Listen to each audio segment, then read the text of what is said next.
Welcome to Medical Mondays. Another week of fun, another week of learning. We're here to discuss medical facts. Perfect. To share medical information without establishing medical relationship. Welcome to We are not establishing medical relationship, but we will be sharing medical facts. So welcome.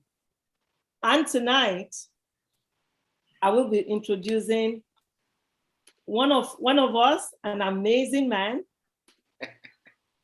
whose background is so rich and who has so much to share with us in nutrition. But before we go there, I am Toyin Okpesanmi, Dr. O, as I'm popularly known. I'm a family practitioner, HIV specialist, and I treat addictions. I practice in Maryland, across the state, basically, all the way from Baltimore to Landover. And I'm so excited to introduce to us tonight, Mr. William Craig, who commenced his healthcare journey when he entered the College of Pharmacy.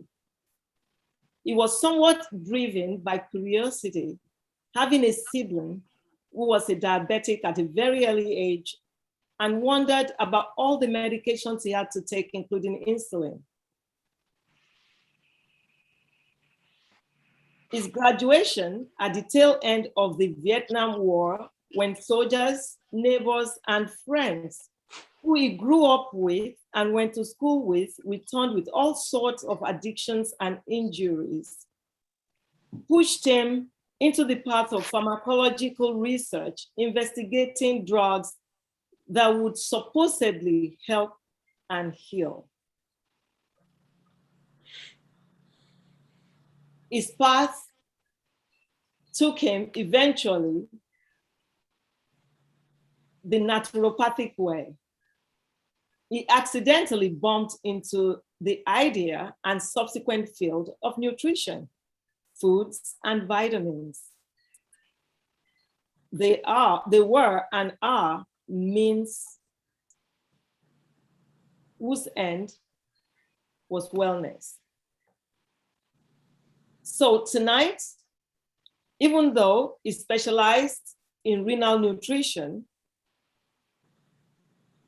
he's going to share with us a wealth of knowledge, wealth of facts, to let us know what we need to be eating, how we need to be eating to maintain excellent health. So join me in welcoming our very own Mr. William Craig. Welcome. The floor is yours. Thank you, Dr. O, and doctors. It is a privilege to be here and to bring forth whatever I can in terms of information, which will help us to understand the importance of wellness and healing. I am a nutritionist by practice. I have been doing it since the early 70s, late 60s, actually. I have started my path, as Dr. O brought forward, dealing with the pharmacologic entity, people taking drugs. One of the frustrating things for me during that time was that it seems as if once an individual was on a medication, they were on it for life. It was just something that they did. It was not, it was an end, not a means. When I discovered nutrition, I realized that nutrition was a means and the end was health and well-being. And that kept me moving forward. It's critical to understand that we need to educate ourselves in terms of what is occurring with the foods that we have that are in front of us to eat a food that we have no idea of what is in it is comparable to closing our eyes, opening our mouths, and putting it in and chewing it. No knowledge of what it is, how it is, why it is, or actually what it's doing. The process of education is absolutely critical. Now, of course, it'll take maybe a moment or two or three or four to start to understand what is in the foods that we are consuming daily, every day. I believe, and I actually push this with my patients, that nutrition commences not in what we're doing physically, but it commences in the mind. We need to start believing, or we need to understand that we need to feed ourselves well. And I'll give it another example. If an individual is consuming thoughts of stress and struggle and anxiety and frustration, and I could go on, and walks with that every day, of course, that will lead to a stressful kind of existence, which will necessitate medication and on and on and on, as opposed to understanding what's going on, ridding himself of those mind thoughts, and beginning, instead of to consume negative, stressful, struggle thoughts, starts consuming thoughts which basically support and acknowledge that his body is an extraordinary instrument, and it should feed itself well, not only physically, but mentally as well. I would also say there is a component of spirituality. If we start thinking in terms of other negative thoughts that are driving us, those are ill-prepared mental meals.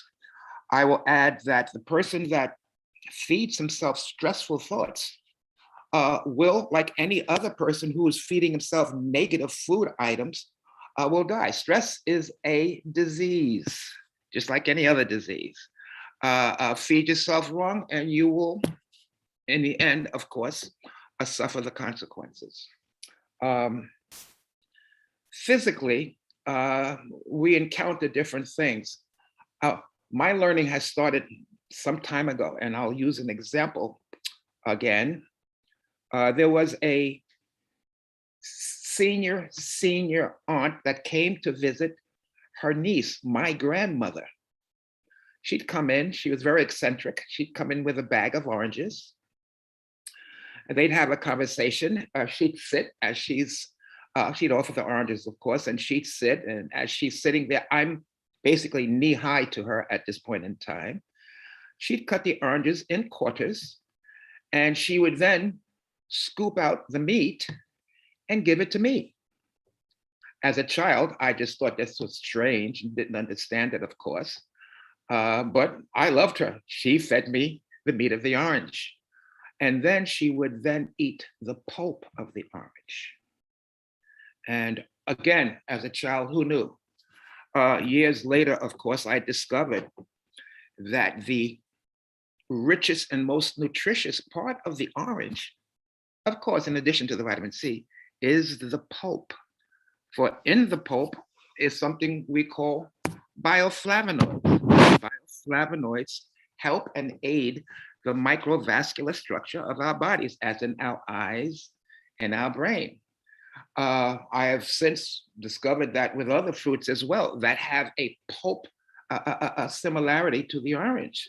So those foods, if we were to eat the pulp, we'd also be gaining not only the nutritious part of the meat, but we'd also be gaining the other part of the fruit as well.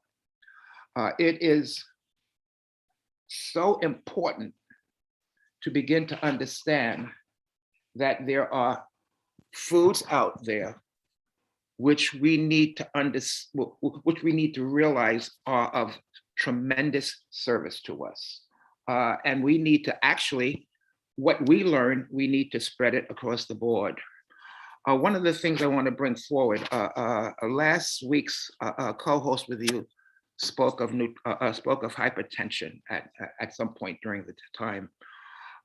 Historically, most of us, not all, but most of us are descendants of those who survived the Middle Passage. I don't need to go into what the Middle Passage is. Most of us are descendants of those. We survived, and this is the research that was taking place in Boston, up at a hospital in Boston by a physician who actually came to my hospital and made this presentation. They survived because of their body's ability to hold water. And we are the direct descendants of those individuals, generationally down across the line, which has created a propensity in our bodies to be at a slightly higher blood pressure. Now, this could be confirmed by the doctors who are listening, of course. They can verify that. Being here, they were fed food dregs, of course, which were highly salted because in those years, there was no refrigeration. And as a result, we suffered a hypertension at a very, very early period in our existence at this time. One of the items which I also want to bring forward is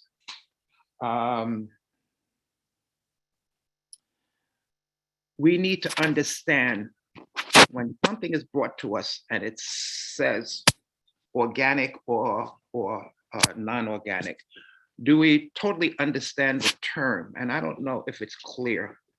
I'll just say off the cuff that something that is raised organically has a better quality and maybe a better nutritional array in terms of supporting our wellness and our well-being. It's interesting, and I don't know whether this is biblical. Someone could research this, that it takes 7 years for a land to be deemed worthy of producing foodstuffs which can be called organic. 7 years. Each year it's tested, or maybe it's a test biannually to make sure that nothing has been added to the land. Those foods have the greatest source of nutrients, and also maybe even the bioavailability is better at this point in time. We have the option as consumers, and we are all consumers in some form of fashion. We have the option as consumers when we walk into a facility that says this is an organic something, to ask to see whether the certification is present in the store. Now, most times it isn't, sometimes it is. And then you have left to trust the owner or the store person who says this is organic and it's good for you, and so forth. Unfortunately, my trust these days is a little bit stretched, given what I know in terms of foodstuffs. Most of the foods that we enter are subject to, and I get a printout, not a printout, but I get a notification every day of what is being recalled, and why it's being recalled and what it can do, about foodstuffs which we all consider of value. And one of the issues, which is for some years now, maybe 2 or 3, is that lettuce has been taking a major hit in terms of it being recalled because of the E. coli, which they keep finding on it, around it, and about it. The need to know and educate yourself in terms of what's out there is really, really, really critical. As Dr. O pointed out, I did go into the specialty of renal nutrition. I went there because of the fact that it, to me, was the most challenging, for it covered 5 of the body systems that you had to be aware of if you were going to help these patients in any form of fashion. One of the things which was interesting to me is, of course, we all know that we are mostly water. A patient who is receiving, who is on dialysis 3 days a week, his diet is limited in the amount of fluid he can take in. And when I say fluid, I'm talking about everything from the morning he wakes up and puts his feet on the ground to when he goes to bed. It must not exceed a certain volume of water. I say water, but I mean fluid. And that's coffee, tea, juice, whatever is liquid at room temperature. The volume is virtually a liter at this point in time a day. And imagine in our summertime, or being somewhere in the country where the temperature hits 100 degrees or 120 degrees, and you are limited in terms of your ability to take in water because your body cannot handle the extreme. As in other food items which might be impacted, there's also vegetables and fruit. We love them. They're good for us, basically, but an individual who is now subject to the extremes of kidney failure, ESRD, now has to be cautious about what he takes in, because those foods we would naturally think as being nutritious, and they are. But for a patient who has suffered some degree of kidney failure, now has to be careful to make sure that he does not exceed a certain level of consumption. Those foods are nutritious because of what they provide us. One of the items that they provide is potassium. And potassium, critical to our existence and being, but it also basically controls the beat of the heart. If we were to consume too much potassium, the beat of the heart speeds up, and I've seen this. And then there is a reaction, and the body goes into a seizure of sorts. Too little, and it's too slow.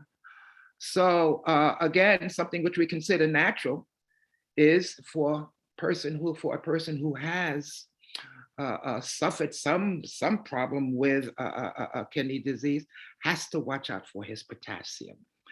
Critical, very, very, very important, one of the major things. And I will just add a footnote. When we think of a banana, what do we think of? Potassium. And many doctors recommend eat a banana. Your potassium's a little low at this point. That's fine. But for a kidney patient to consume a banana, basically, that would probably be all he could eat for that day, because the banana contains somewhere between 1.9 and 2.2 milligrams of potassium. And a renal diet, kidney diet, has a limit of 2,000 milligrams or 2 grams. So it becomes a major, major, major issue. When I mentioned fluid and the consumption of it, we now have in the marketplaces all these waters, they call them waters, which have been adulterated. To pick up a bottle of water and find on it a label of ingredients makes me laugh. Sad, people don't understand what's going on, but they have manipulated water to satisfy whatever they're trying to prove. Sadly, many of the waters, if you were to read the labels, have an item in it called magnesium sulfate. Do we know what magnesium sulfate is? It is what my grandmother soaked her feet in. And why it's in our waters now is amazing to me. I don't understand what they've done. Actually, I do understand. They have actually manipulated the taste of water so that when you buy water now, I'll give you examples. I'll name a brand, even though I don't want you to use it. You have Dasani. Read the label on Dasani. Why is there a food ingredient on Dasani? Dasani was created by Coke to utilize the water that was running off. They figured they want to make some money. So instead of just flushing it, they put it into a bottle, added a couple of minerals, and now you have Dasani. And many people drink it. Oh, I like this. I don't like the regular Poland Springs anymore, or something else, which is just water. The need to be aware of what's on the label is critical. I do understand that it will take some time, and I don't expect anyone to walk into a place and say, but if you cannot, as an individual, serve the most important structure you will ever have in your living, your body.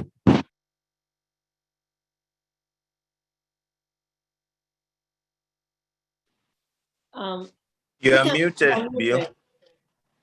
Bill, you are muted. Got it. Okay, I don't know how that happened.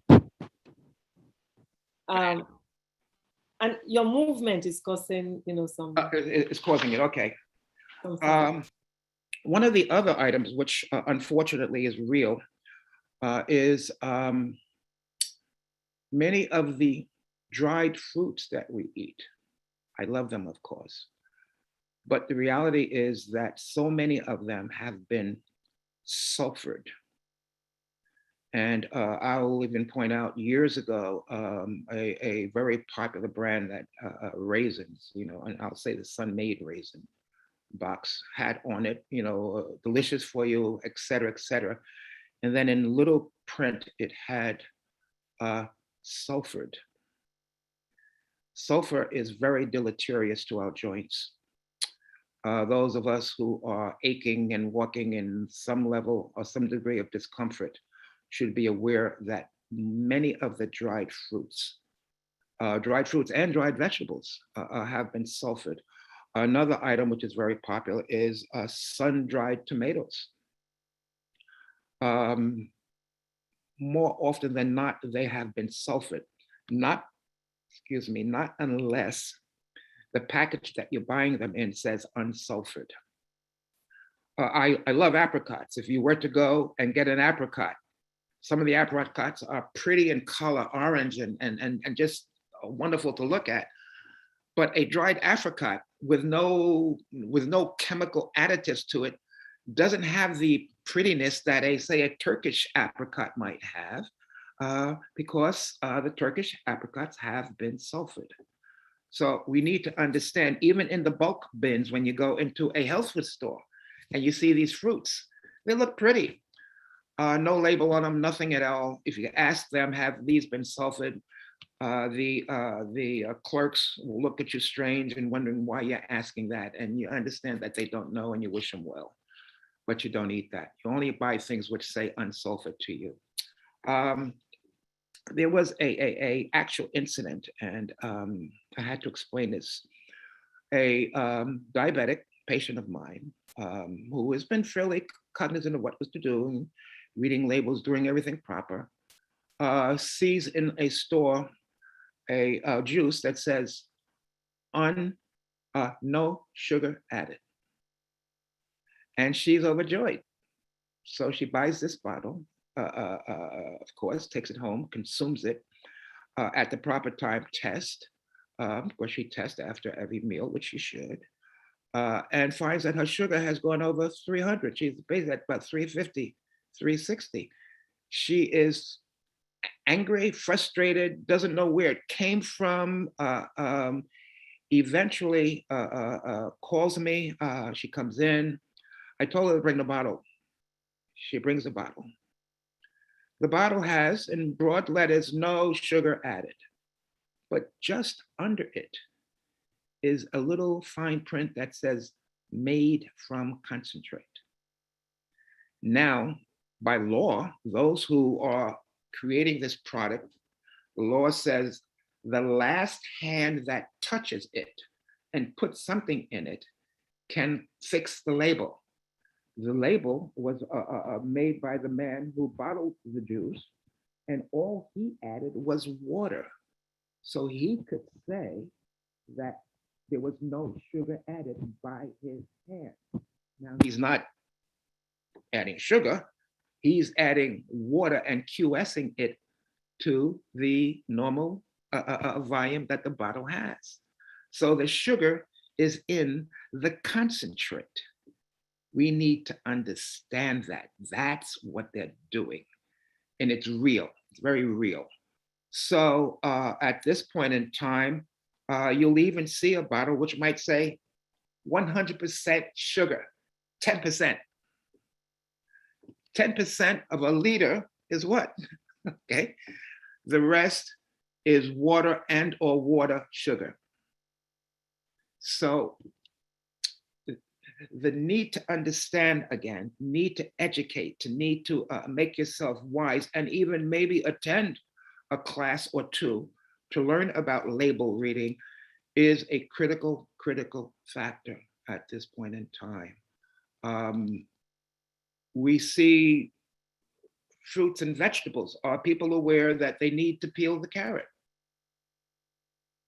The carrot has something on it that makes it makes the value of it unavailable to the body. You need to take off that skin. Are we aware that beets are wonderful for us, but it also has a item in it which prevents the absorption of calcium? Are we aware of that? So we eat a little bit of it. When we walk into a store and we look at these counters where you buffets where you serve yourself with a little bit of this and a little bit of that, they look so appealing. Are we aware that these people who have these counters are basically spraying the foods with sodium bicarbonate, which brings out the color of various foods? So we eat with our eyes, and the need to understand that everything that looks like gold is not. Okay, that's one of the things I'd like to make people understand. There is something also which comes to my mind. It will come back to me. The ability of us to share this information that we have as clinicians is sometimes frustrating, because I implore patients, knowing the endpoints, knowing what's going to happen if you don't change, all but getting on my knees and pleading to do something right, because as a co-host last week pointed out, diabetes in our communities is catastrophic right now. And if you don't believe that, that's sad, but it is really catastrophic. The importance of controlling the kinds of foods, not to mention the sugars that we're taking in, is just, I can't even overstress it at this point in time. What was mentioned also is that the hypertension which we are seeing in Black men is coming from, actually, Black men are entering the end stage through hypertension, not through diabetes, primarily. And that is because of their level of compliance, basically with their medications first, and also the diet second as well. But no, they are denying the fact that they need to take these hypertensive meds, and they continue to do what they do, and they suffer consequences. In any dialysis unit right now, and I will challenge you, go to a dialysis unit. Maybe you have one in your units. You could see, I'd say of all the chairs, there's 60% of them are people of color. And that is tragic to me. That is unnecessarily and tragic to me. I'm now dealing with someone here personally who unfortunately entered into end stage through a different route. But in the training process, she has realized the importance, and she's an educated woman, but the process, when someone enters into this disease state, there's a level of depression. So sometimes she can't hear because she's dealing with all the factors which are social. She has a family that she's trying to deal with as well. But you continue to educate where and how you can. I like to believe that nutrition should be one of the major things which is taught in medical schools, but I know it's not. I know I know it gets a slab of something, but not much at all, because you cannot have health and wellness without it. You can be the greatest, smartest physician or clinician, however you want to call it, what you want, have all the money in the world, but you still, um, if you don't venture forth and bring forth the information in terms of nutrition, it just becomes something which we are um, are faulted for at this point in time. I'd like to say that there is so much more about foods and how much we need to eat and what to eat and etc. Uh, it is education. They've got sugars out of the kazoo. One of the sugars, which I think started in the early 50s, which finally came to pass and is now so prevalent, is of course the artificial sugars, which they of themselves are pretty much dangerous as far as I'm concerned, because people feel that they can do that.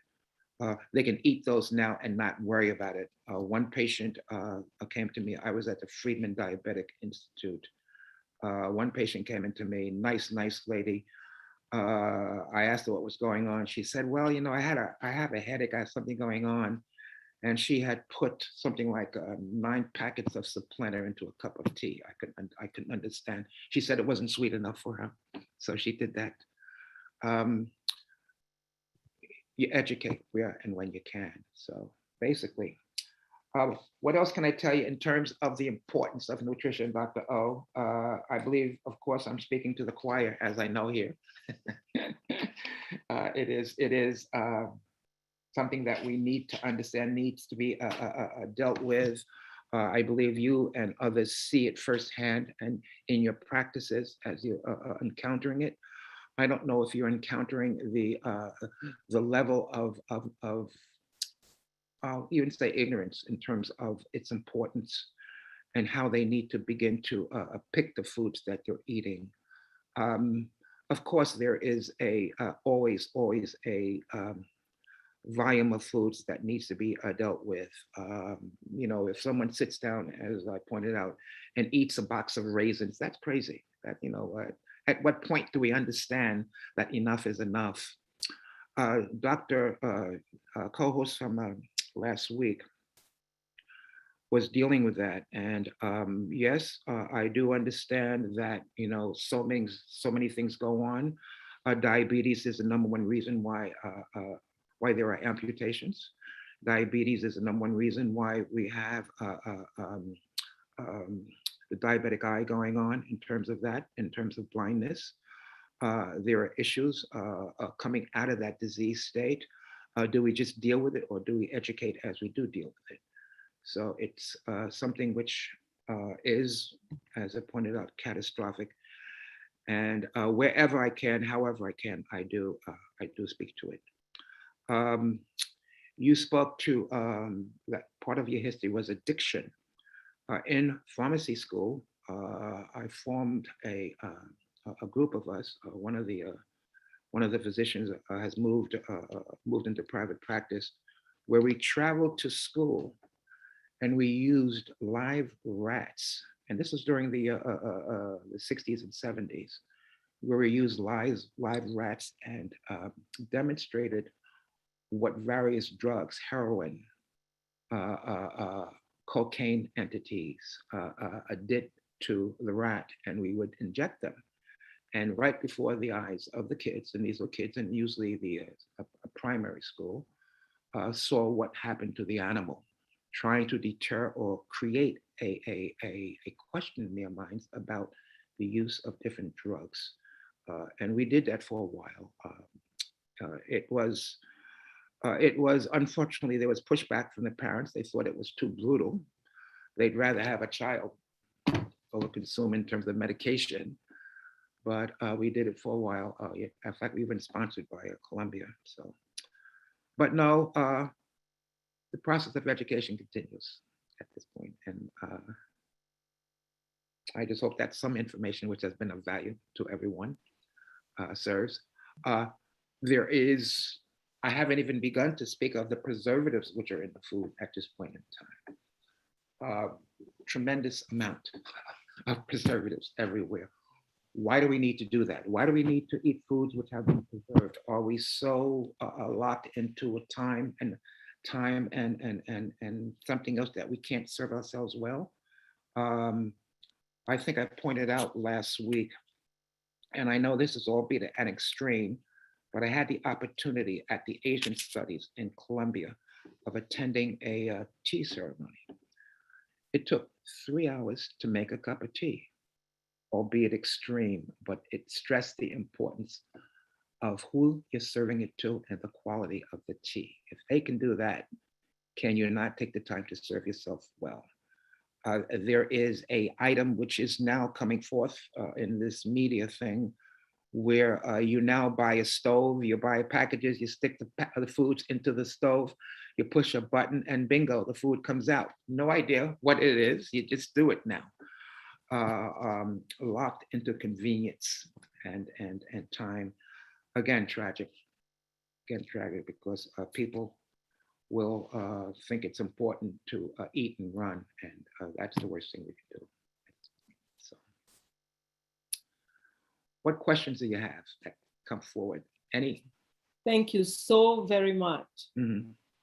That was deep, educative. I learned so much. Good, good, good.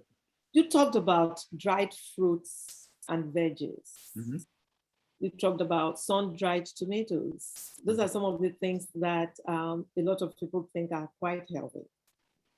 The one that really got me though is taking off the skin of carrots. Can you tell us more about that?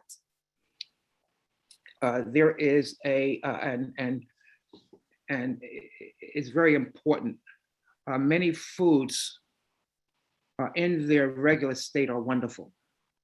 But carrots, I believe beets I mentioned has something called oxycalcin, which prevents the ability of the calcium in the beet to be absorbed by the body. And the beets are very, very, very nutritious. They have a lot of iron. It also binds up the iron, so we never get it. But with carrots, the skin has to be removed so we can get to the value of the carrot. I will suggest, if you have a moment, there is a website called God's Pharmacy. Wonderful. It points out, and I'll give an example. Carrot, you scrape off the skin, you cut it in half. What does it resemble? It resembles the eye. Is carrot good for the eyes? Yes. Absolutely. There are other fruits and vegetables there that if you look at them in their natural state, what do they resemble? They resemble the part of the body that it aids and abets at this point. We think that this is all accidental. Of course it's not. This was planned. The Most High has taken care of us. If we can understand that, that's true. Why would a carrot look like the eye? It deals with the eye. Why would a fig look like I believe it looked like either a testes or some other part of the body. And that's what it's designed to. Why does a walnut, when you take off the shell, look like the brain? That's what it's designed to help. So for us to deny that we're just here by accident, please give me a break here. This is real. This is absolutely real. We are here to utilize what has been laid out for us. Meals that we make. Do it properly, we pay the price. Again, the carrot, I don't know whether it's I'm thinking of aflatoxin, but that's a peanut at this point in time. There's something else which is on the skin of the carrot, which absolutely needs to be removed. you cannot eat that carrot with the skin on it. It must be a shaved, peeled, whatever you want to do. And then you could cook it any way you want to cook it or eat it raw. Totally up to you at this point in time. Wow. But yes, that's very real. And I can get that name for you again because it escapes me right now. But there is, the skin has something in it that prevents that from being absorbed at this point. When I mentioned also the dialysis, one of the things which was critical is, and I know that you know this already, again, speaking to the choir, calcium, critical item. And we speak of it as being, you know,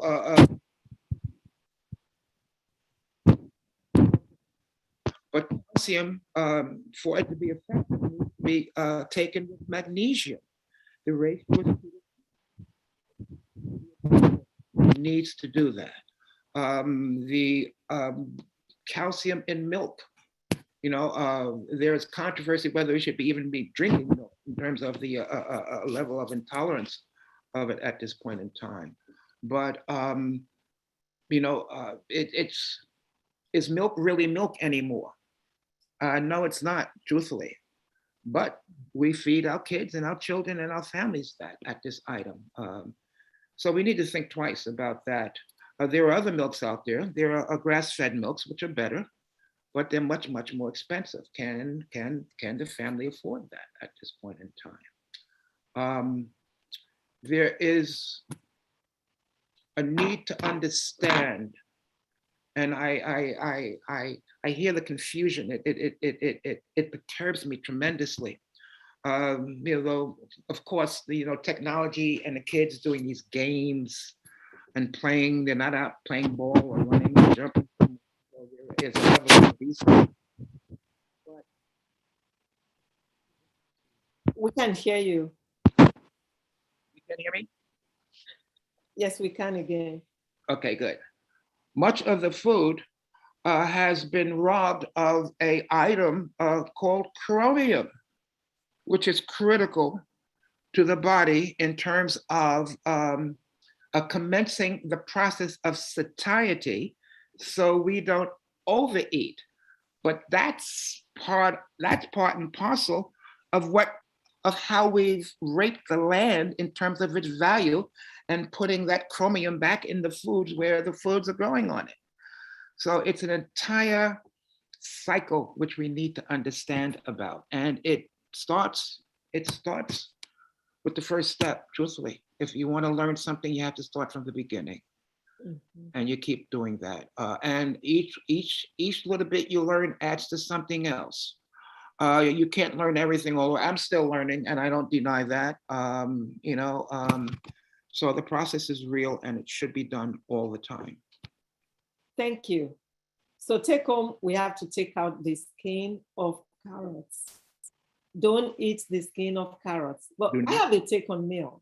And I say this to my patients all the time. You know, human beings are in the animal kingdom. And if you look at all animals, when they have their babies, they feed them with breast milk, including humans, at least most of us, hopefully. When the baby is weaned in the animal kingdom, they don't go back to milk anymore. The animals start fending for themselves. They teach them how to, you know, get food and, you know, they eat. We in the animal kingdoms, human beings, are the only ones who continue to drink milk. And we don't drink milk of our own species. We drink milk across species. We drink cow milk, goat milk. I don't know if there's lamb milk. You know, I don't know. But we do have, you know, healthier milks. And then you have all those lactose intolerances. We have healthier milks that, like, you know, almond milk, and you mentioned that. They may be a little bit, they're not that pricier. They may just be a little bit more expensive, but, you know, definitely better milk. Abby said, this is educative and instructive in getting the right nutritional foods and diet. And Hannah is so grateful for the information you gave us. She said, Big thanks for the deep knowledge shared on nutrition, great education, but she would like to know more about water. She said, Dasani, that you mentioned, you should please educate us more about it, and that what type of water should one really be drinking? Spring water, artisan, mineral, sparkling mineral, well water, electrolyte water. I mean, the list goes on. I'm impressed that she's able to list all of this because the list goes on. What should we be drinking? Which one is the good water? Let me just say this to her, that in pharmacy, there are 5 waters.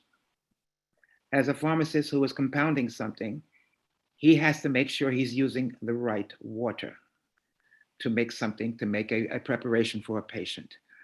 In our terms, I'll try and keep it simple. Any bottle of water that has an ingredient to it, ingredient list, do not buy it. It should say just water. Now, of those bottles of water that have no ingredient listing, you now have the choice of I'll use some brand names, Poland Springs, Fiji, or something that starts with the A, or something like this, as long as there's no ingredient listing. Now, there was some commercial test done to say which water is the best or people buy the most. Now, I don't count it to that in terms of as a valid choice. But yeah, one of them came out ahead. Anytime a water says purified, that means minerals have been added to it. Just read the label, it's there. And one of those minerals, as I said, was Epsom salts. You need to ask yourself, why is Epsom salt, why are you consuming Epsom salt in water? One of the things in terms of pharmacology, Epsom salt was used as a laxative at this point in time. It's also used to soak the feet. And my grandmother, I had to go buy her a bottle of or a box or a can of it years ago, of course, so she could soak her feet. But that's the question we need to ask ourselves. Why is this in that? Again, anything that says purified, stay away from. There's also another water out there, which is, to me, deadly. Distilled water, the worst kind of water to drink, because what it does is it takes minerals out of our body and creates an acidic profile. And when our bodies become acidic, we are very vulnerable to any kind of disease and or illness. Never, ever, ever, ever, never drink distilled water. Something hit the marketplace maybe 12, 15 years ago called alkaline water. Why did they make alkaline water? They made it so the belief was that if you drank something that was alkaline, you are now creating an alkaline state in the body, and that is a safe state so that you don't get any disease. But whoever did that, I don't understand. It had to pass through the stomach. Didn't they understand that? It has to pass through the stomach. So whatever you did changes at this point in time. But it's sold. And sometimes people still bring it forward. Oh, we need to drink alkaline water. Please, please, please, please, please, please, please, please. And you try to explain, and sometimes they hear and sometimes they don't. That's all.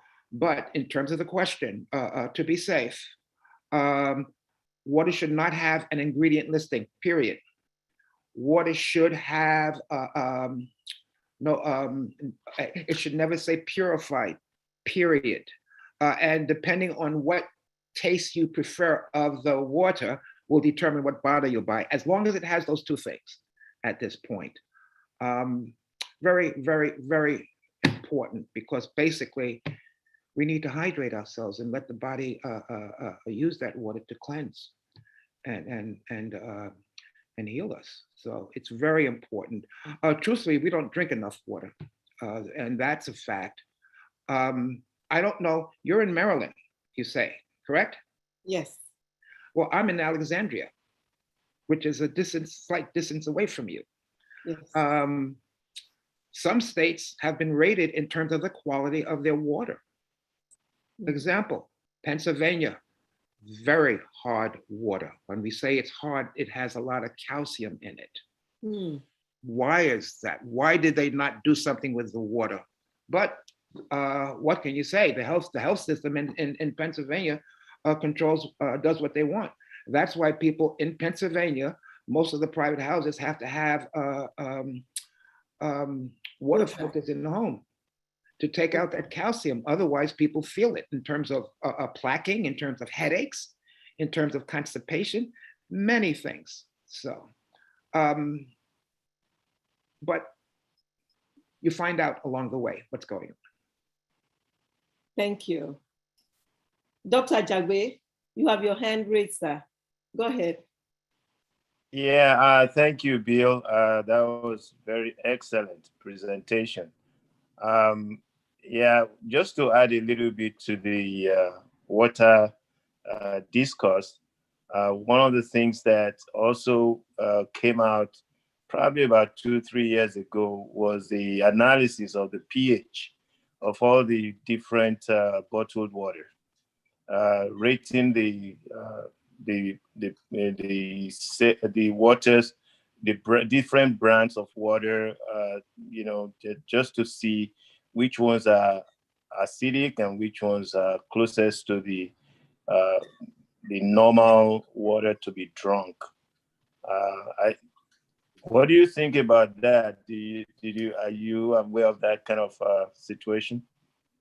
I'm not aware of that test that was done, but I am aware of the fact that the business of water has taken on a magnitude which is extraordinary. And I will point out to you that maybe 6 or 7 years ago, Great Beer, have you heard of the company Great Beer? Mm-hmm. Yes, absolutely. They were caught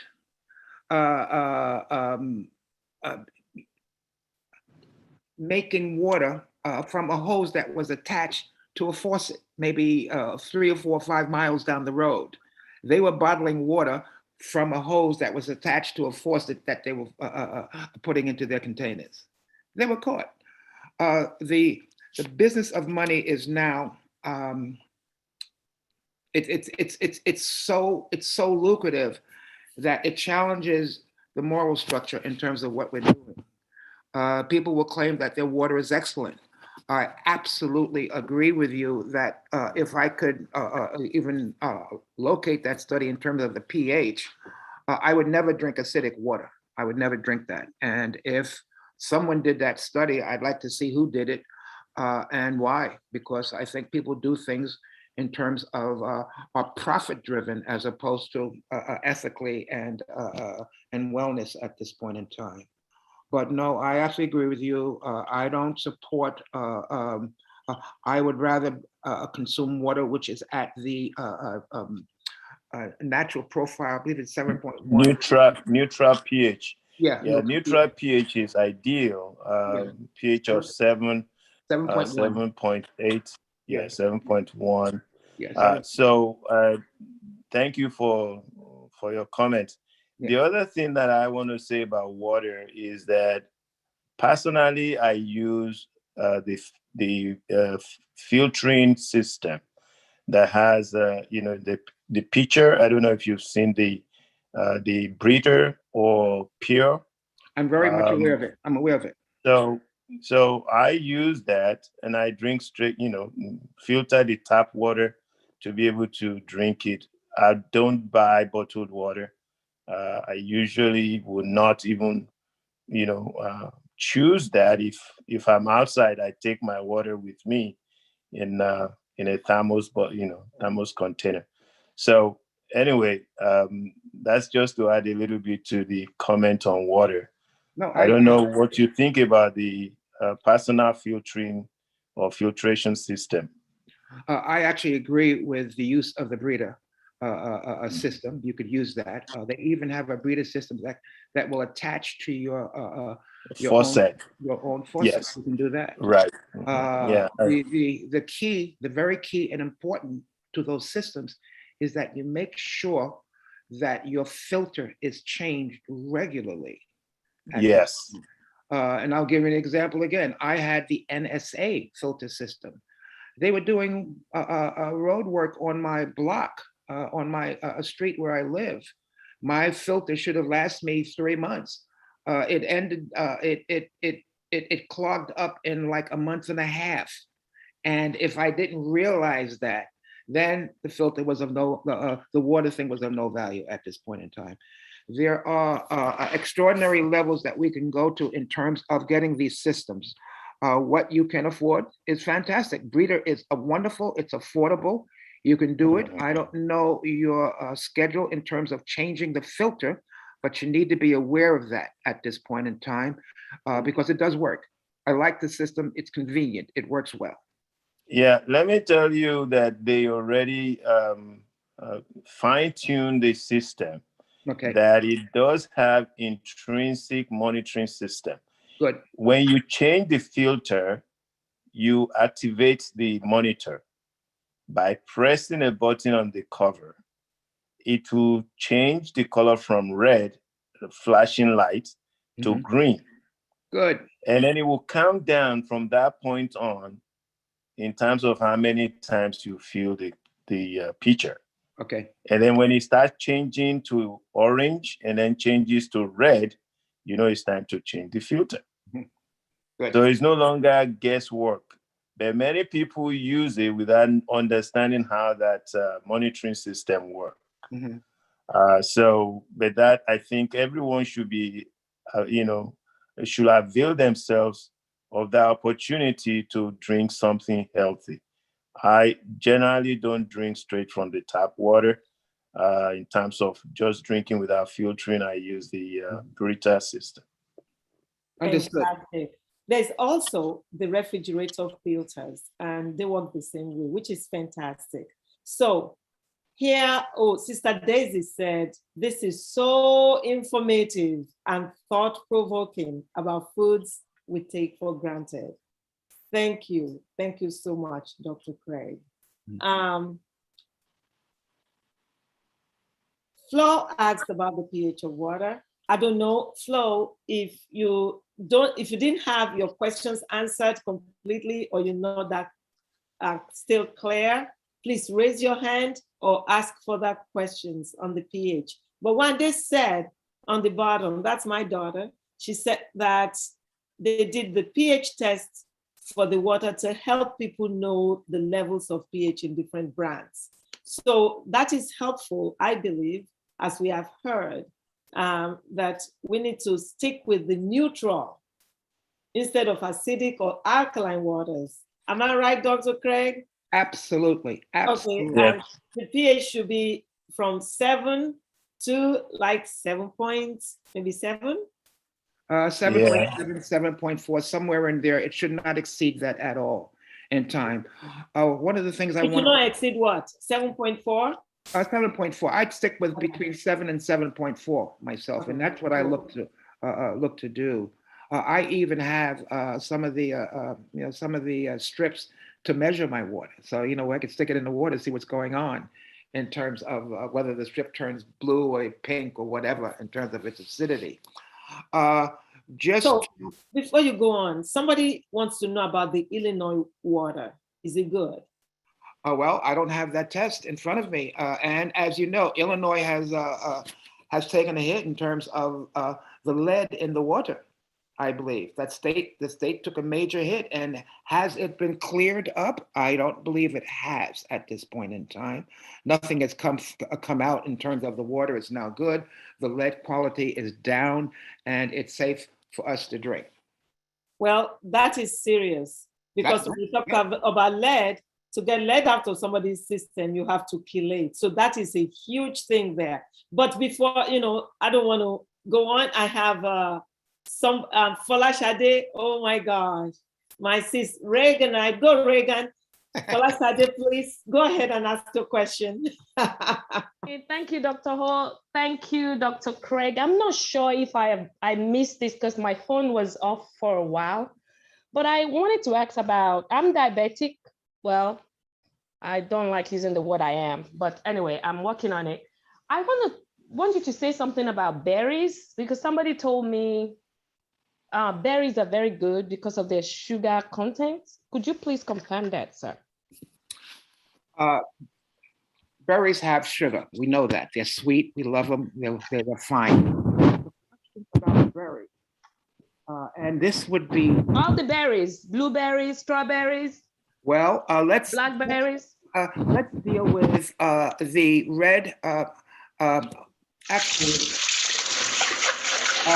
blueberries are wonderful in terms of diabetes control. Yes. Okay. Okay. But how much is the question? That's the question. That's the question. Strawberries are wonderful. But again, how much is the question? Okay. And also, strawberries is, as you probably are aware, one of the. We can hear you again. I think when you move forward, it's okay. Better? Yes, that's better. Yes, sir. I'm sorry, I'm moving around. I'm just so happy and just joyful. We are too. Strawberries is one of the few fruits, as you know, which has its seeds on the outside. How many of the strawberries can you consume? Again, it's sweet. As a diabetic, you are limited to a certain amount of fruits per day. And again, the process of monitoring your sugar is critical. Don't take it lightly. It's critical. So, example, you might decide to have one of your fruit snacks midday, and maybe an hour and a half after that, you'll measure your sugar to see how that fruit snack served you well. But you absolutely need to do that. And yes. It is important. Anytime the sugar in the body goes high, the body takes a hit because the body then becomes acidic. Mm-hmm. And maybe the doctors can point to this in terms of when your fluid system, your vascular system, your blood flow turns to drops to a low pH. It is now acidic, and as it's moving through your body, the acid is impacting those small blood vessels to a point, maybe even destroying them. That's why sometimes we have the diabetic foot, which occurs because the sugar in our blood, so sweet, acidic, is destroying our vascular system. That's what happens, and that's real. And again, diabetes is the number one reason why we have all the amputations. Thank you, sir. I have been really blessed. United Health gave me this new patch that actually monitors everything that goes into my mouth. I can see what it's doing in my blood. So if my sugar goes out of the range that they've given me, like, is it 80, 180? I can't remember now. But anyway, I can just go outside for 15 minutes. It works like insulin. I don't use insulin anymore. I used to, and it just comes down just by walking alone. And I can see the movement on my phone. So I know a lot of people don't have that because it's still very expensive, but they're giving it to quite a few people, and it's really doing wonders. Is it the meter that you're using, speaking to? Is it a meter? It's actually, it's a patch that I put on my body. Every 10 days, I change the patch, and it's programmed into my phone. So I can actually look at it. It's called level 2 Dexcom G6. Okay. It's actually, it's a glucometer. Yeah. There are two of them now, Libre and Dexcom. And they do the same thing. So the monitor, they have a sensor. Yeah. So you put the patch on, and then you have the sensor to, just read your blood sugar whenever you want to read it. And I am so glad that you have that. And I don't know if you remember Dr. Ashby's talk on pre-diabetes, diabetes, and obesity. Yes. She said what you said, but to fine tune it, because this is important. We keep talking about diet, diabetes, because we know the statistics. We know what will happen in a few years in this country, what is already happening and what is going to happen. Diabetes is just, diabetes is becoming a household name, and we don't want that to happen. We want it to stop. That's why we keep talking about this on this forum. And this is what Dr. Ashby had recommended that works, that you just mentioned, that when you eat breakfast, lunch, dinner, within 20 minutes to 2 hours of eating, get up and walk. It's not jogging, it's not, huge, just walk for 10 minutes at the least. It could be 10 minutes, 20 minutes, but at least 10 minutes. And you will see an impact on your blood sugar within 24 hours. It is magic, sis. It works like magic. I call it insulin, 15-minute insulin. Mm-hmm. Wow. Wow. I'll also say that just so you walking is absolutely fantastic. Absolutely do it. But before you take the first step, check to see what that meal did to you. See if that meal served you. So, and I would suggest you test between an hour and say 45 and 2 hours to see how that meal that you prepared served your body well, and then go out and walk.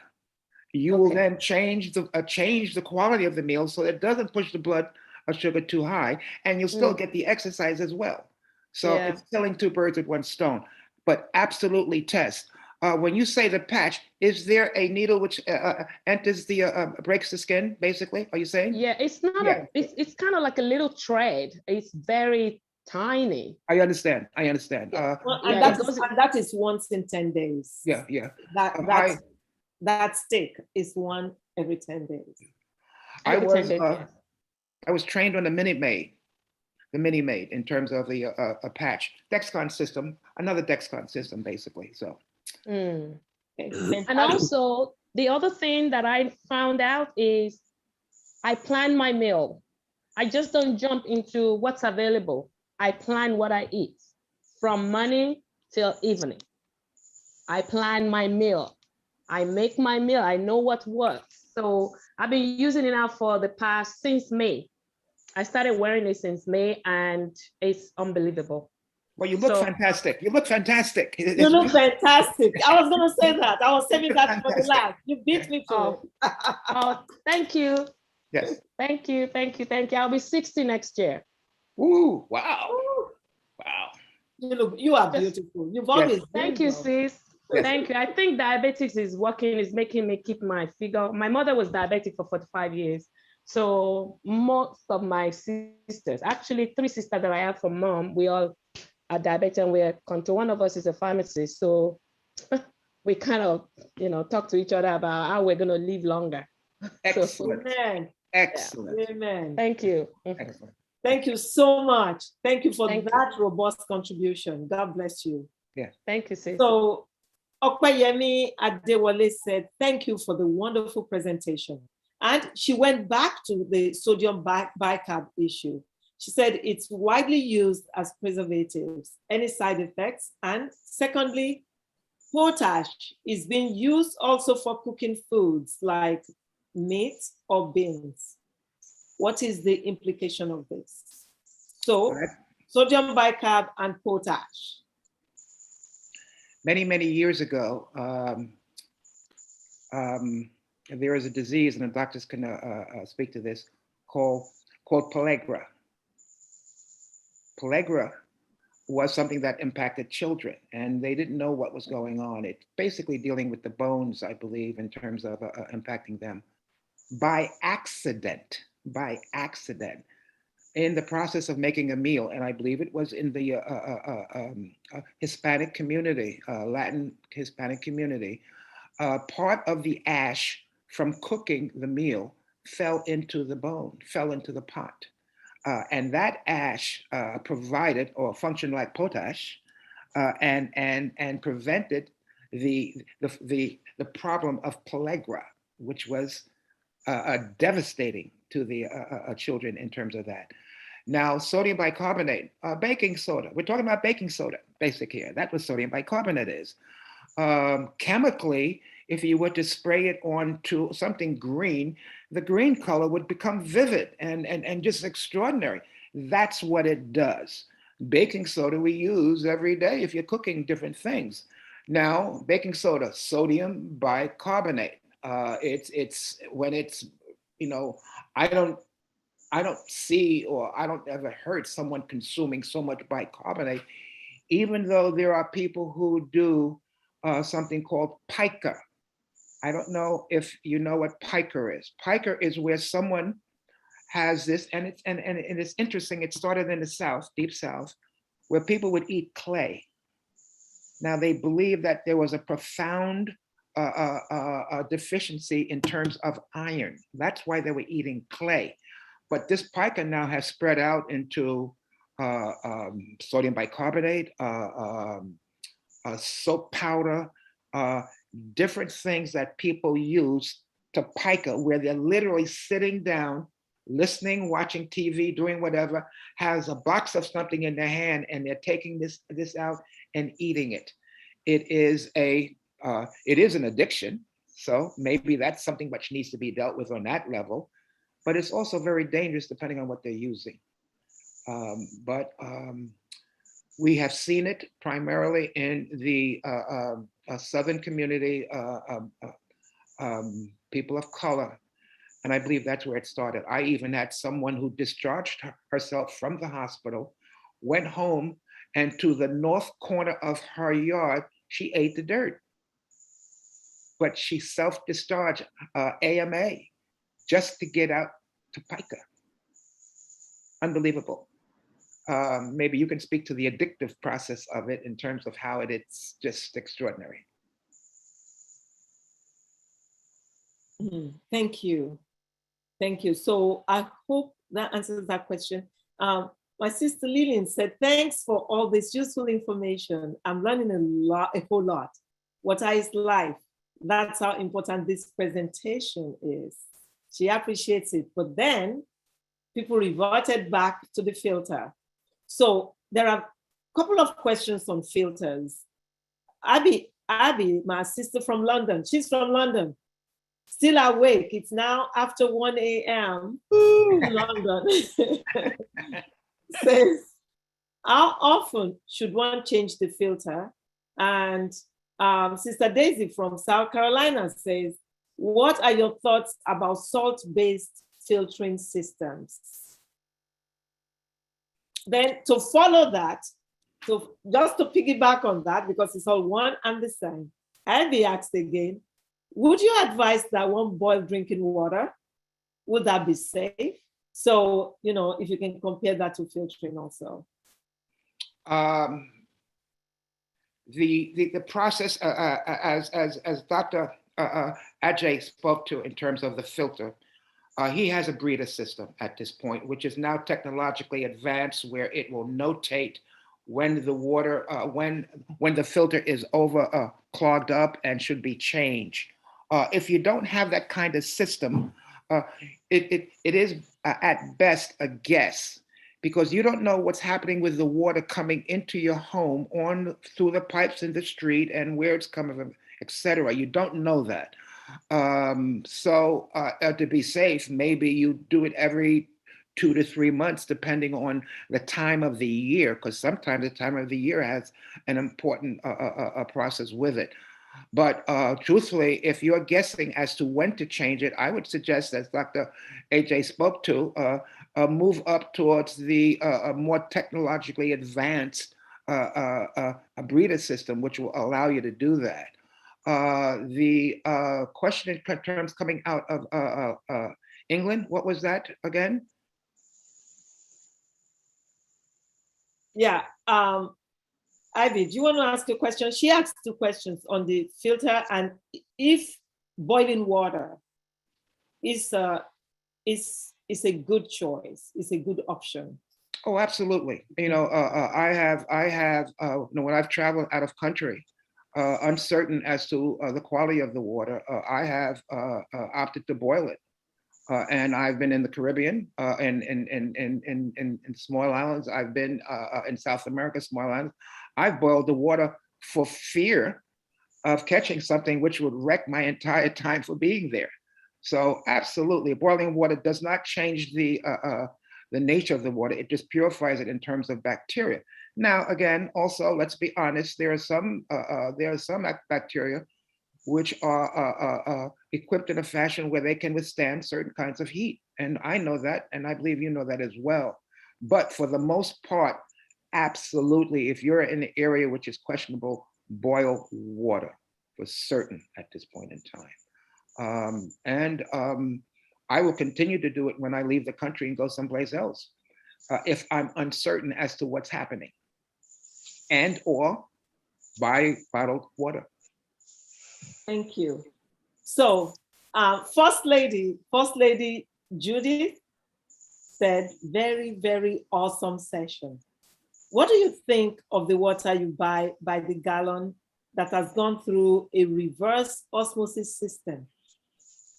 Places like Mom's or Safeway sells this kind of water. Which company does that? Sells it? Safeway, the Safeway stores, and Mom's. Okay. Okay. RO water. It's called RO water. Okay. RO water is used for people who are on dialysis. It has been purified to the point that there's nothing in it whatsoever. It is comparable to basically distilled water. It's one of the purest waters because those who are on dialysis now have to have their blood washed by a water which has nothing in it, so that that water is not tainting the blood that is being washed at this point in time. There is in the process of treatment, of course, certain minerals are put back in for the patient, but the blood is being washed by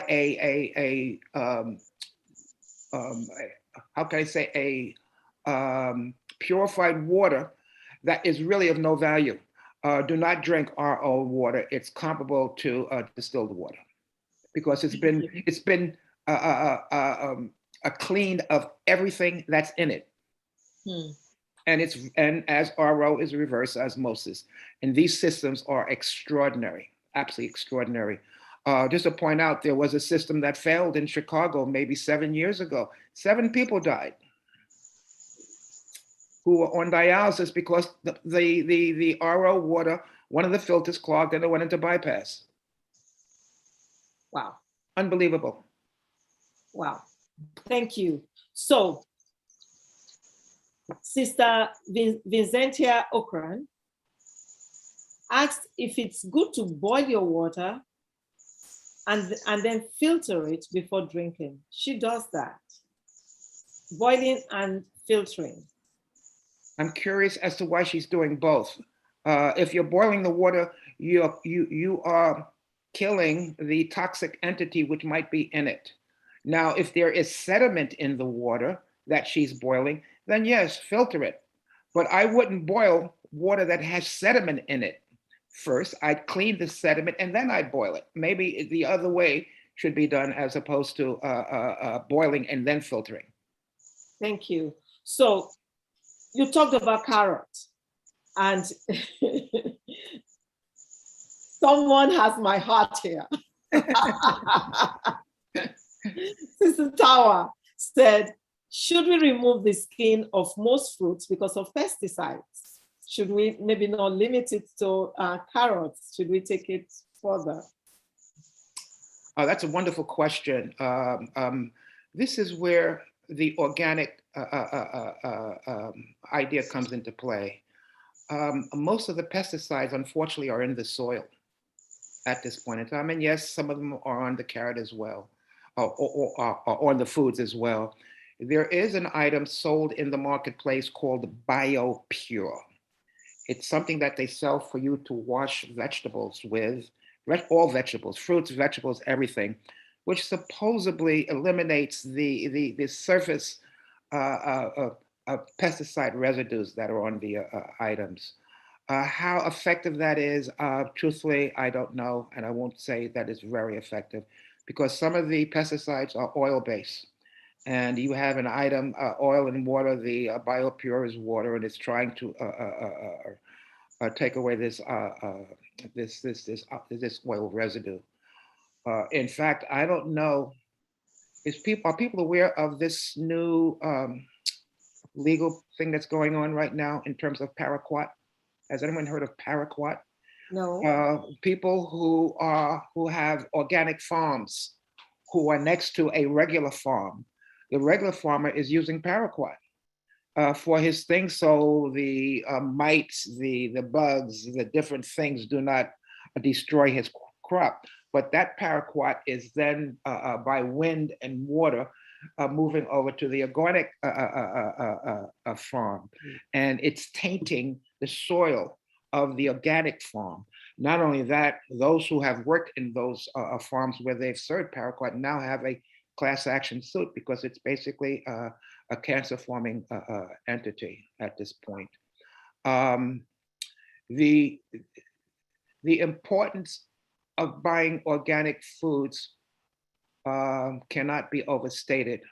I'd like to believe that most of us have the ability to at least buy some of them, so that we're not subject to foods which have come out of the soil, which has been poisoned to an extent with all the various pesticide entities. Believe it or not, there are places in this country who are still using dioxin. Terrible, absolutely terrible. So whatever you can do, you do in terms of buying organic. Again, organic is a land has to go through 7 years of testing before anything that comes out of that soil can be called organic. And again, I will mention 7. On the 7th day, the Lord rested. Amen. Amen. So, actually, it's scripture. Growing for 7 years and resting the land for 7 years. Dr. Gudikwa should be able to answer that. Good.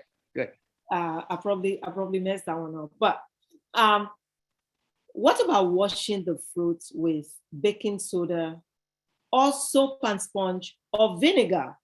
As Sister Tawa asked again. All those items sound wonderful. Do they get to the root of the pesticides, which are oil-based and which have grown into the food, which we don't know? Yes, it will take off the surface item. I do use a soap when I'm not certain. I have a particular brand that I go to that I use to wash my fruits and vegetables with. Vinegar is not bad. Many people use it to do that with meats and various poultry. They basically wash them in vinegar, which is nothing more than ascorbic acid. So we're trying to use something like that, whatever. Not bad, but does it get to baking soda? Baking soda? Baking soda is fine because when you put baking soda in water, you get this electrolyte solution. It has some value. It does some good at this point. Thank you. Dr. Ajagbe, you have your hand raised. So please, sir. Well, yeah, I have a few comments just to buttress what has been discussed. The first one is about the filter. The filter, yes, you can change the filter once every 3 months if you don't have the technologically advanced filter. And just to add to that, when I travel for missions, I always carry my filter with me. I don't travel anywhere that I don't carry my water filter with me, because really, in those places that you travel to, they still sell you bottled water. In places like Nigeria, they sell you sachet water. And all of this, you have no idea how they try to make them potable or to be safe for drinking. So for me, I mean, I'm not preaching it to anybody, but I know for me, it's been a very safe haven for me to carry my own water filtering system with me. Well, now they have small pitchers. Yes. That they don't have to be 1 gallon pitcher. You can carry a 2 quarts pitcher. Pitcher with filter in it. The same quality filter is in the same in the small pitcher as well. Mm-hmm. So that is about water. The other thing I wanted to mention is, I know you've said so many things about food. I know this is my own little mantra. If we are what we eat, what are you eating? If we are what we eat, yes, what are you choosing to eat? So, and I use that even on my wall on Facebook, just for my friends and followers to know that what they choose to eat is very important. I'm not a nutritionist, but I'm a pragmatic person. I choose because I had a very long list of food allergies. So I decided to take matters into my hands and decided to create my own menus and choose things that are safe for me, and maybe it will be helpful to some other people. I have a few people that follow my posts, because they know they're learning some things from it. Also, I also have a website called delectably.com that also opens door for people to dialogue about food that are healthy, and they'll see samples of food that they can then request how to prepare the food. So many people have been doing that, and that's been very helpful. The last thing I want to mention is about the high fructose corn syrup.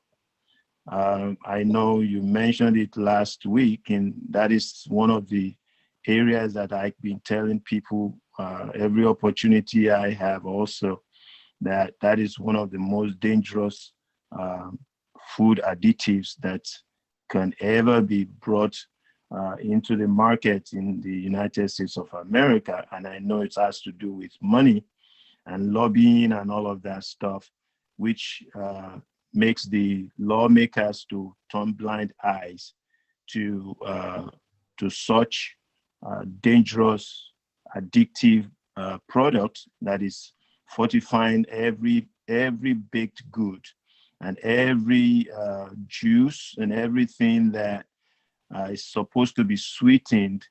Now they don't even want to call it sugar anymore. They just say no sugar added, just like you said earlier on.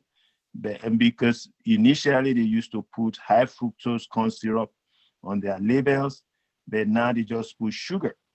They don't even define it anymore, because they know they were losing money from those people who are not boycotting their products when they will add the word, the phrase of high fructose corn syrup to their labels. So they are outsmarting the consumers. But if you know that you are addicted to baked goods, like donuts, like cakes, like bread, all of those are usually fortified with high fructose corn syrup, because it's the cheapest form of sweetener that they can come up with to make. And also, it's thick in terms of its viscosity, so which makes binding with gluten in those products to be compatible. So as we read the labels, let's not be fooled when you don't see high fructose corn syrup. It doesn't mean that it's not there. It just means that they've changed their approach of not identifying the sugar they are using now. Those who really want to show that they know exactly what they are doing, they will say they use cane sugar, which would then be clear to you that is not high fructose corn syrup. I don't know if you've observed that too. You should not forget also the McDonald's fast food drinks. They're loaded with high fructose corn syrup. In fact, that's what they are. And oh yeah. One of the things, Doctor, just in terms of what's going on with that, I did a study with the high fructose corn syrup, and I also mentioned earlier about chromium. Now, high fructose corn syrup suppresses satiety. So again, Yes, absolutely. and at that point, so insulin is not being released at this point. And given the low chromium in the foods because of the raping of the soil and the way we've grown foods, chromium is a item which you could find in the store now. Actually, they have it listed as glucose tolerance factor. So that's what it's called in the store if you were to go out and buy it. It's chromium basically. So there is a process, just as you've said, there is a process where high fructose corn syrup impacts the body's ability to reach satiety. We never reach satiety. We keep eating. Insulin is not released at that point, and that's where the obesity comes from in terms of the children. And add to that the fact that we have no chromium in our soil anymore because it has been leached out in terms of the growing process. And it goes on and on and on. There is a text, if some of you are interested, and in terms of the allergies that you mentioned, there's a text called Wheat Belly. Interesting text, speaks to how we are in very subtle ways have an allergy to wheat, not because wheat is bad, but because the way the soil has changed in it coming forth now. So it triggers a sub-allergenic reaction, which can be masked in anything that we do, but we can't trace it because it's so subtle and so slight. The idea is to move past wheat and to move into another grain, which is much more nutritious and helpful. Thank you. Thank you, Dr. Craig. I have another question. I love this question. Attorney Okusanya, all the way from California, is our big bro, our big brother. Okay. Said, thank you so much. You're doing a great job with the presentation. Is there a point where if you overboil water, can it be detrimental to your health? For example, if you boil water, then boil the same water again, can that be detrimental to your health? Also, if you don't take the skin off of carrots prior to eating them, what are the side effects? You lose the value. Yeah. You lose the value of the carrot. Carrot has lutein in it. Lutein is wonderful for the eye. At this point in time, do you want to get the value of the carrot and all the other nutrients that are there? Because the skin prevents the body from absorbing the nutritional value of the carrot. That's what happens when you don't remove the skin. Can you overboil water? Depends on what's in the water. When we boil water, and then give an example, we put a tablespoon of salt into a pot of water, we boil down, does the water become saltier as we go along? Yes, it does, because we are evaporating the water and we are now having the residue there. It depends on what's in the water that's being boiled, truthfully. The assumption that I will make, and maybe it's a poor assumption, I don't know yet, but I've never tried it. If I'm boiling water and then I have to leave it outside for a while, I might come back and boil it again. Yes. But I'm making sure that there's nothing in it so that when it boils down, I'm not concentrating that entity that's in it, which might make it even more, impact me even more so. Thank you. So is it okay to peel the skin of cucumber? Sister Ukran asked. I'm sorry, is it okay to peel what? The skin of cucumber. 90%, I'm going to say, of cucumbers are waxed. Oh my gosh. Did you feel the skin? You can feel the skin. It's on the skin. It's easy to feel. I would peel the skin. I would peel the skin of the cucumber. I've tried to wash it with that BioPure, but I still have a sense when I feel it that the wax is still there. So I peel the cucumber. Many people don't, because it looks pretty when you score it and you put it in your salads or in your foods and etc. But I usually peel the skin of the cucumber. It is waxed, and it's waxed to preserve it, and it's about money. Wow. Thank you. Jeez. Feels like there's hardly anything to eat anymore. Careful what you eat. So true. Careful what you eat. Everything is a mess right now. No wonder everybody's getting sick. I joke about being a breatharian, but then I realized that the air is so toxic. You know, if I'm living off the air, I can't even be a breatharian at this point in time.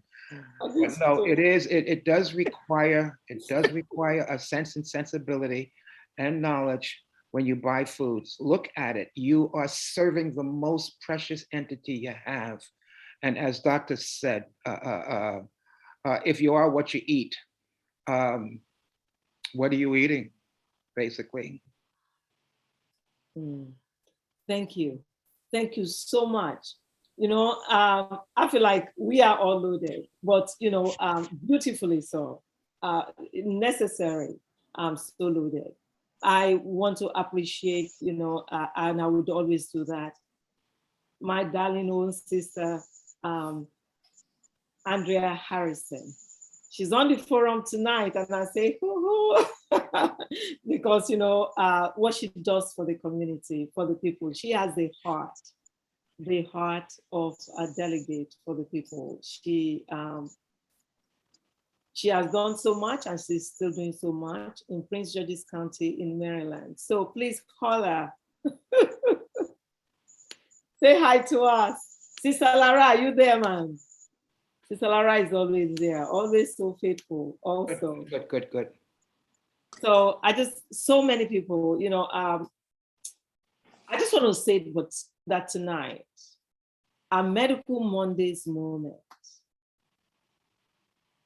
I'd like to switch gears a little to appreciate someone who has hosted this forum.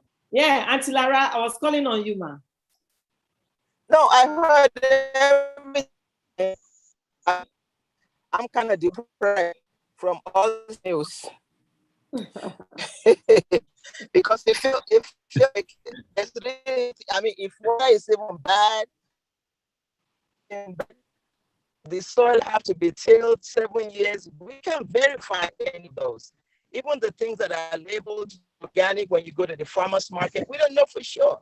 So what we gonna do?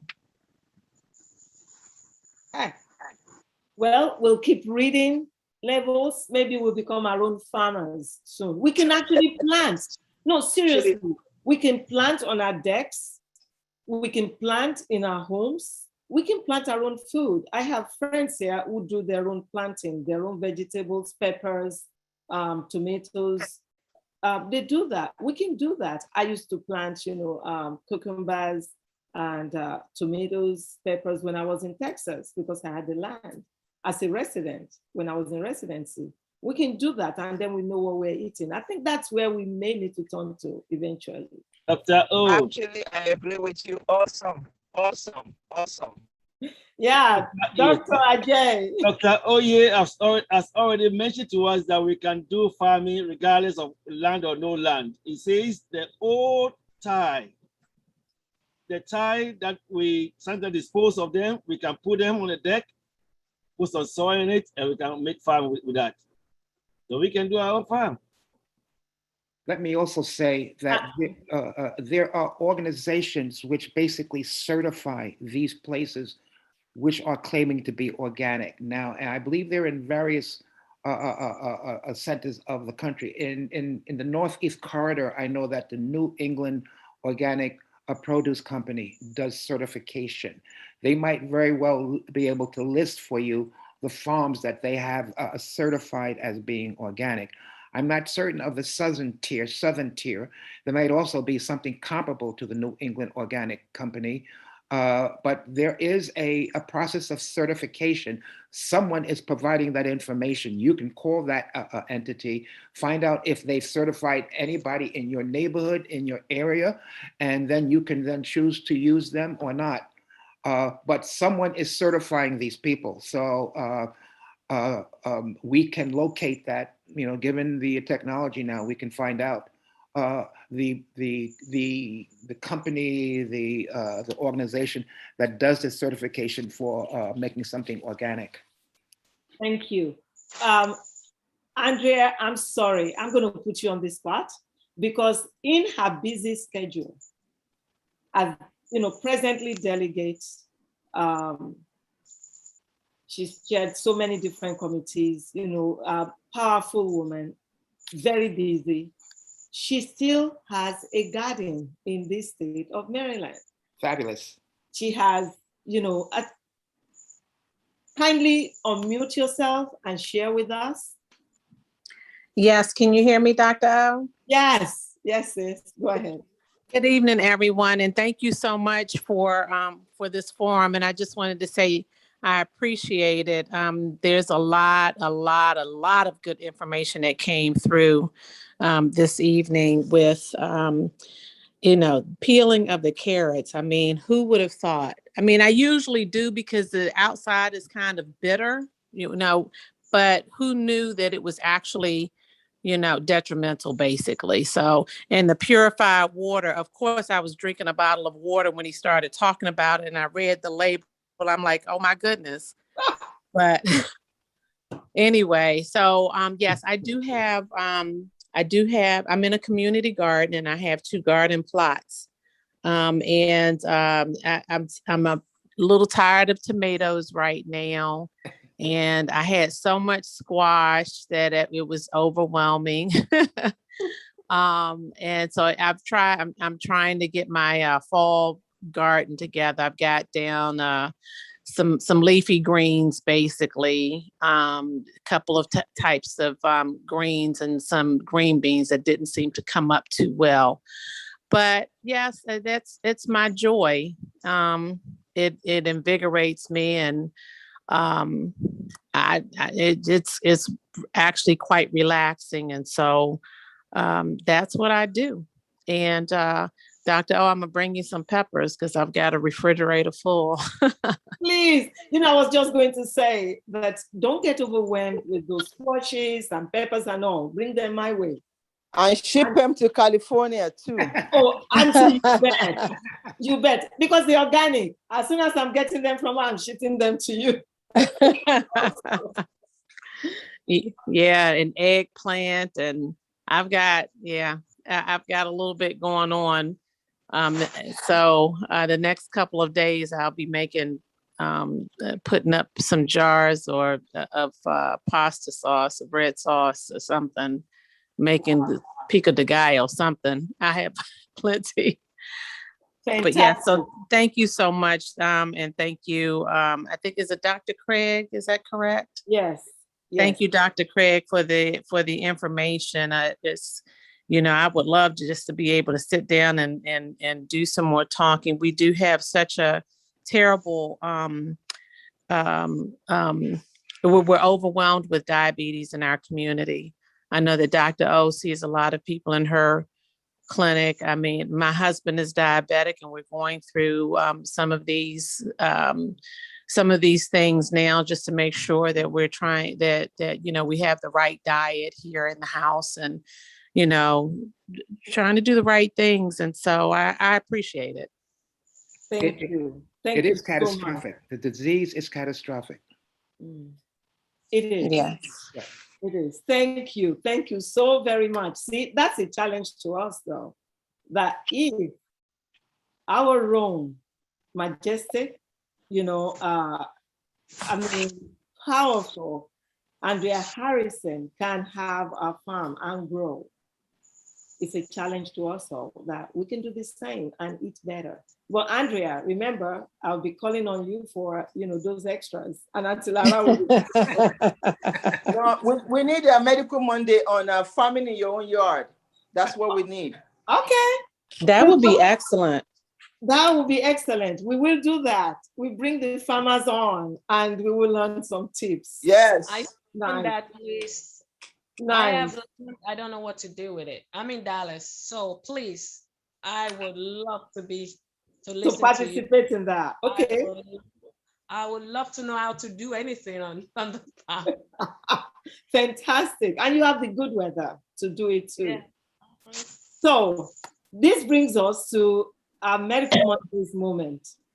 And today, I just want to appreciate our Reaganite. You know, I'm a Reaganite too, so maybe you would understand why I keep going on about this Reaganite. I'm a Reaganite, and I want to recognize Folashade Cole Fakunle for her participation tonight. Excellent, excellent. For making this program even extra special. Sure. Thank you, sir. Thank you, Ma.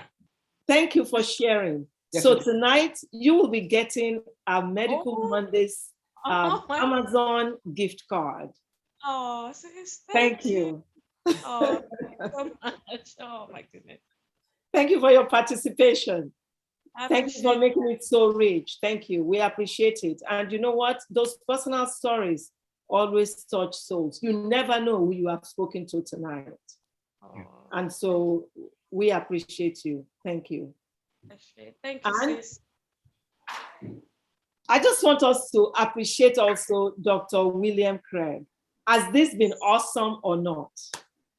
Wonderful, wonderful. So if you please unmute everybody and let's give him a Medical Mondays appreciation. That would be fantastic. Thank you. Thank Thank you. you. Thank you. Thank you very much.